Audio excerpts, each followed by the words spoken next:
अगर आप चाहते हो कि शेयर मार्केट से आप बढ़िया प्रॉफिट जनरेट कर पाओ, अच्छी इनकम जनरेट कर पाओ, तो आपको एक चीज सीखना बहुत जरूरी है, उसको बोलते हैं फंडामेंटल एनालिसिस।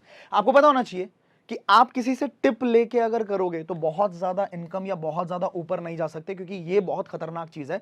ये एक तरीके से सुसाइड है, ठीक है। अगर आप शेयर मार्केट के अंदर इन्वेस्टमेंट कर रहे हैं और किसी से पूछ के कर रहे हैं, एक तरीके से सुसाइड है। अगर आप खुद फंडामेंटल एनालिसिस करना सीख गए तो आपको ये बात पता लग जाएगी कि कौन से स्टॉक को मुझे पिक करना है जो मुझे लॉन्ग टर्म में बहुत बढ़िया प्रॉफिट दे सकता है, और कौन से स्टॉक को दूर से नमस्ते करके निकल जाना है। जैसे एक बैट्समैन को, बढ़िया बैट्समैन को ये बात पता होती है कौन से बॉल पे छक्का मारना है, कौन से बॉल पे बल्ला घुमाना, कौन से बॉल को टाटा बाय बाय नमस्ते करके चुपचाप से साइड हो जाओ, ठीक है। तो सेम तरीके से अगर आपको ये फंडामेंटल एनालिसिस समझ आ गई तो आपको पता लग जाएगा कि बढ़िया स्टॉक्स कैसे फाइंड आउट करने होते हैं। तो आज इस वीडियो के अंदर बहुत शॉर्ट वीडियो होगी, टू द पॉइंट वीडियो होगी। फंडामेंटल एनालिसिस बहुत वास्ट टॉपिक है, इसके ऊपर धीरे धीरे धीरे धीरे बहुत सारी चीजें हम सिखाएंगे आपको। कोशिश करूंगा कि मैं आपको बहुत सारी चीजें सिखाऊं, बट आज की इस वीडियो के अंदर हम दो बातों पे मेजरली फोकस करने वाले हैं। पहली चीज, ये बैलेंस शीट क्या होता है। बैलेंस शीट आपने बहुत सुना होगा, कॉमर्स वालों से भी सुना होगा आपने, कई मीम्स देखे होंगे। कॉमर्स वाले कहते हैं कि बैलेंस शीट मिलाते मिलाते हमारी जिंदगी निकल गई। तो ये बैलेंस शीट एग्जैक्टली होता क्या है, और ये बैलेंस शीट देख के आपका फंडामेंटल एनालिसिस में आप कैसे फायदा निकाल सकते हो, ये भी हम कवर करेंगे आज। तो बैलेंस शीट, दूसरा ये प्रॉफिट एंड लॉस स्टेटमेंट क्या होता है। अगर ये दो चीजों, ये टर्म्स हमें समझ आ गए ना, कई बार क्या होता है हमारे दिमाग के ऊपर से ये टर्म्स ही जाते हैं, हमें समझ ही नहीं आता कि ये होता क्या है, जिसकी वजह से शेयर मार्केट को लेके घबराहट पहले से अंदर होती है। जब नॉलेज नहीं होगी तो घबराहट होगी, डर लगेगा। तो सबसे पहले शुरू करते हैं, आज ये बताऊंगा मैं आपको, लेकिन इससे भी पहले एक चीज है, फाइनेंस बैकग्राउंड से जो लोग नहीं होते ना, सबसे पहले तो आपको अपने अंदर का ना एक डर निकालना पड़ेगा। फाइनेंस बैकग्राउंड से जो नहीं होते उनको ऐसा लगता है कि ये बहुत बड़ा रॉकेट साइंस होता होगा, लेकिन ऐसा नहीं है। फाइनेंस से आप में से हर एक इंसान जो इस दुनिया में जी रहा है, जो भी जी रहा है, अगर आप जी रहे हो, ठीक है, तो आप फाइनेंस बैकग्राउंड से हो। कैसे, पूछो कैसे। यार एक बात बताओ, आप घर से बाहर निकलते होगे, कई बार आपके जेब में पैसा होता होगा, आपको शॉपिंग पे जाना होता होगा, मान लो 2000 रुपए आपके पास है, आपको लिमिटेड सामान खरीदना है, तो आपको पता होता है ना कि कहां से मैं खरीदूंगा ताकि मुझे सस्ते से सस्ता मिल जाए, अच्छे से अच्छा मिल जाए, और थोड़े बहुत पैसे मैं बचा भी लूं। इसका मतलब क्या हो गया, आप जुगाड़ू तो हो, आपको फाइनेंस की समझ तो है ना। आपके पास मान लो 20,000 रुपए हैं, घर वालों से आपने 20,000 रुपए ले लिए। अब आपको प्लान करना है, आपको एक फोन खरीदना है। अब आपको प्लान करना है कि सस्ते से सस्ते में, बढ़िया से बढ़िया में मैं कैसे ऐसे स्पेसिफिकेशंस भी ले लूं फोन के अंदर जो मुझे चाहिए, और मैं थोड़े बहुत पैसे बचा भी लूं, मतलब थोड़ा बहुत प्रॉफिट हो जाए मेरा, बीच में मार्जिन बच जाए। तो मतलब क्या है, आप जुगाड़ू तो हो, आप फाइनेंस तो समझते हो कि हाँ कैसे पैसे बचाने हैं।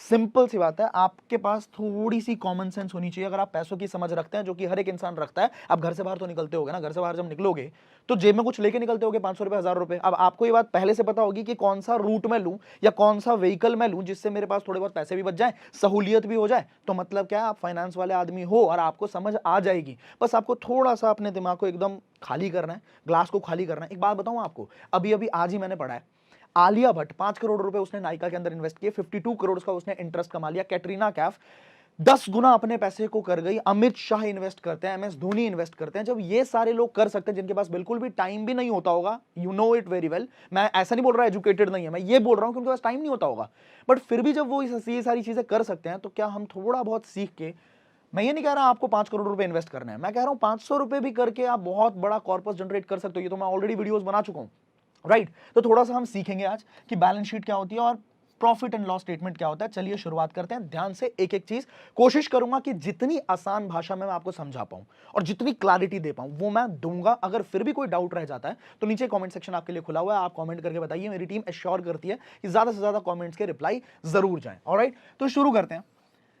हम क्या सीखने वाले हैं जी, हम सीखने वाले हैं बैलेंस शीट क्या होती है, और दूसरी चीज हम सीखने वाले हैं कि ये PNL, profit and loss statement क्या होता है। तो बैलेंस शीट जो है ना, ये बैलेंस शीट बनती है जब से आपने बिजनेस शुरू किया, तब से लेके आपने जहां जहां पे खर्चा किया है, ठीक है, उन सब का ये समझ लो, जन्म पत्री समझ लो, या उन सब का लेखा जोखा, वो आ जाता है आपके बैलेंस शीट के अंदर। मतलब जब से till the time you started your business, जब से आपने बिजनेस शुरू किया। जैसे मैंने अगर मान लो 4 साल पहले अपना बिजनेस शुरू किया, तो जो मैंने पहला कैमरा लिया होगा, क्या वो कैमरा आज भी मैं ओन करता हूं? ऑब्वियसली मैं उसको ओन करता हूं। जो ग्रीन स्क्रीन मैंने पहले लिया होगा, क्या वो ग्रीन स्क्रीन पे इन्वेस्टमेंट हुई थी? आज भी वो ग्रीन स्क्रीन है? अगर वो है तो बिल्कुल वो बैलेंस शीट के अंदर काउंट की जाएगी। जो भी चीजें मैंने पहले ली है, मान लो कोई साउंड रिकॉर्डर मैंने पहले लिया है, बिजनेस मैंने शुरू किया, मेरे को मान लो कोई कारपेट लेनी पड़ गई, ठीक है, तो जो चीजें मेरे पास उस टाइम पे मैंने लिया, मैकबुक लिया, क्या वो आज मेरे पास है? अगर है, वो बैलेंस शीट के अंदर काउंट किया जाएगा। दूसरी चीज है profit and loss. Profit and loss जो है वो हर साल का अलग अलग होता है। 1 अप्रैल से 31 मार्च तक इंडिया के अंदर फाइनेंशियल ईयर बोला जाता है, करेक्ट है? तो ये हर कंपनी का जो प्रॉफिट एंड लॉस स्टेटमेंट होता है वो बताता है कि इस साल के दौरान क्या हुआ, इस फाइनेंशियल ईयर के दौरान क्या हुआ। एंड बैलेंस शीट का मतलब हो गया कि जैसे मान लो 2022 के 31 अप्रैल को एक बैलेंस शीट आई, तो ये बताया जाएगा कि जब से ये बिजनेस शुरू हुआ है, जब से ये कंपनी शुरू हुई है, तब से लेके 22 के 31 मार्च को कंपनी की पोजीशन कहां पे है, कंपनी कितने एसेट्स है उसके पास, कितनी लाइबिलिटीज है उसके पास, वो चीज बताई जाती है हमारे बैलेंस शीट के अंदर। अब इसको और डीप में समझने के लिए दो चीजें समझने की जरूरत है।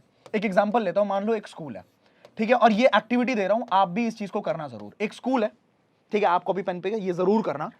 अब एक्टिविटी ये है कि आप मुझे बताओ इस स्कूल के अंदर दो तरीके पैसा कमाने के, 2 वेज, जिससे ये जो स्कूल है ये प्रॉफिट जनरेट करती होगी, ये इनकम जनरेट करती होगी। आप मुझे बताना कमेंट सेक्शन के अंदर।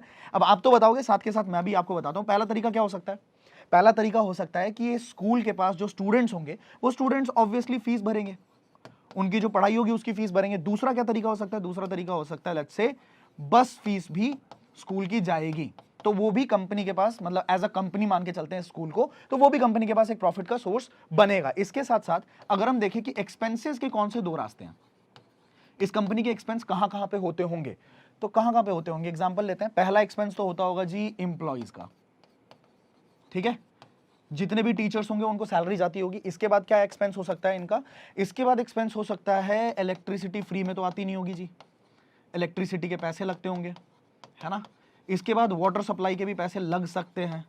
इसके बाद कंपनी ने, हो सकता है, कंपनी मतलब स्कूल, हो सकता है जनरेटर भी लगवाया हुआ हो, तो वो भी एक एक्सपेंस है, जनरेटर खरीदने में भी, और उसका जो भी पेट्रोल वेट्रोल डलता होगा उसके अंदर, उसके भी खर्चे होते होंगे। इसके बाद और क्या क्या खर्चे हो सकते हैं? बच्चों को नीचे तो बिठाएंगे नहीं, मतलब क्या करेंगे, फर्नीचर पे भी इनका पैसा लगा होगा। अब हमें यह समझना है कि ये जो इतना सारा एक्सपेंस हुआ, चलो एक असाइनमेंट देता हूं आपको, करना जरूर, और मुझे चैट बॉक्स के अंदर, कमेंट सेक्शन के अंदर जरूर बताना। अभी हमने एग्जांपल लिया स्कूल का, अब आपको एग्जांपल दे रहा हूं एक रेस्टोरेंट का। लेट्स सपोज एक रेस्टोरेंट है। अब इस रेस्टोरेंट के कौन से दो तरीके होंगे पैसा कमाने के? 2 वेज बताना पैसा कमाने के, और दो तरीके ऐसे बताना जिससे कंपनी का पैसा लगता होगा, एक्सपेंसेस जाते होंगे, राइट। ये चीज करना जरूर और मुझे बताना जरूर कमेंट सेक्शन के अंदर। इससे थोड़ा सा आपकी बुद्धि थोड़ी खुलेगी, आप सोच समझोगे कि बिजनेसेस कैसे काम करते हैं। अब आ जाते हैं कि जो एक्सपेंसेस होते हैं ना, वो एक्सपेंसेस दो तरह के होते हैं, और इन दोनों एक्सपेंसेस को आपको समझना पड़ेगा अगर आप बैलेंस शीट को और प्रॉफिट एंड लॉस स्टेटमेंट को समझना चाहते हो सच में। तो पहला क्या होता है हमारा? होता है कैपिटल एक्सपेंडिचर। क्या? कैपिटल एक्सपेंडिचर, फर्स्ट तरीका हो गया। और दूसरा तरीका है जो कंपनी का एक्सपेंडिचर होता है उसको बोला जाता है रेवेन्यू एक्सपेंडिचर। अब इन दोनों के बीच में क्या फर्क है? बहुत आसान फर्क है, बहुत सिंपल सा फर्क है। जैसे प्रॉफिट एंड लॉस मैंने बताया ना आपको कि ईयरली काउंट किया जाता है कि 1 अप्रैल से लेके 31 मार्च फलाने फलाने साल में, लेट्स से 2021 में, 2022 में, 2023 में, इस डेट से लेके इस डेट तक जो भी खर्चे हुए हैं उसके अंदर जो खर्चे हुए हैं उसको बोला जाएगा रेवेन्यू। और ऐसे खर्चे, जो खर्चे आपके लिए फायदेमंद तब नहीं है जब ये स्टेटमेंट निकाली गई है। अब थोड़ा अच्छे शब्दों में समझाता हूं मैं आपको। 31 मार्च को ये स्टेटमेंट निकाली जाएगी प्रॉफिट एंड लॉस की।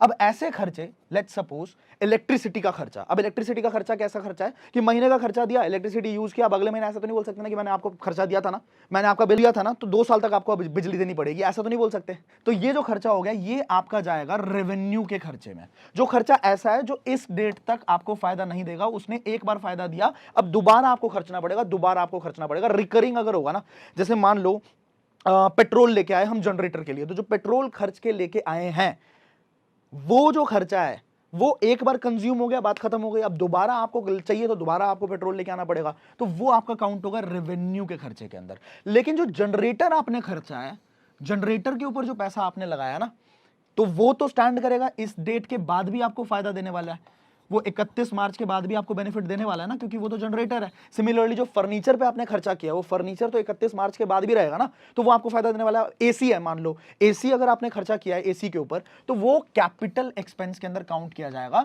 अब आई होप आपको ये बात समझ आ गई होगी, अगर अभी भी नहीं आई है तो 2-3 एग्जांपल और मैं आपको समझा देता हूं।